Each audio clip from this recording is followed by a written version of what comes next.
यहाँ पे बहुत ही अच्छा अवेयरनेस दिया जा रहा है लड़के लड़कियों को, ताकि दोनों खेल सकते हैं। फुटबॉल लड़कों का भी है, लड़कियों का भी है। लियारी के हर गली हर मोहल्ले में फुटबॉलर्स आपको मौजूद मिलेंगे और इस तरह से टैलेंटेड फुटबॉलर हैं यहाँ पे हमारे पास। लेकिन कुछ रिसोर्सेज की वजह से हम लियारी वाले थोड़े पीछे हैं। अगर हमें यहाँ पे सहूलियत और अगर बहुत सारी रिसोर्सेज हमारे पास अब यहाँ पे मौजूद होती तो लियारी के फुटबॉलर्स बहुत ज़्यादा नाम कमाते। हमारे यहाँ पाकिस्तान से टीम सऊदी अरब भी गई है, वहाँ पे उन्होंने बहुत अच्छा परफॉर्मेंस दिया है।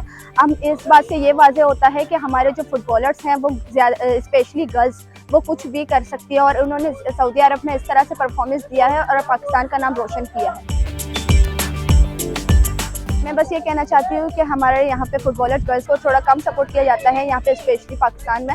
तो हम अगर आप लोग हमें ज़्यादा सपोर्ट करेंगे तो एक दिन पाकिस्तान की टीम बहुत बड़े से बड़े टूर्नामेंट खेलने जाएगी और इंशाल्लाह कामयाब होगी। जैसे कि आप देख सकते हैं यहाँ पे बहुत सारे बच्चे, उनको प्रॉपर किट्स भी उनके पास नहीं है। वो लोग ऐसी कैजुअल ड्रेसेस पे आए हुए हैं, लेकिन उनका स्पिरिट बहुत ही अच्छा है, उनकी जो जोश है फुटबॉल के लिए बहुत ही अच्छा है। आप देख सकते हैं। मैं ये सोचती हूँ कि लियारी के लोगों को, लियारी के बच्चों को अगर सहूलत दी जाए तो बहुत ही अच्छा, उनके स्किल, उनके फुटबॉल बहुत ही अच्छा है। अगर उनको थोड़ा सा मतलब मौका दिया जाए आगे बढ़ने का, वो बहुत ही अच्छा कर सकते हैं और लियारी का और पाकिस्तान का भी नाम रोशन कर सकते हैं।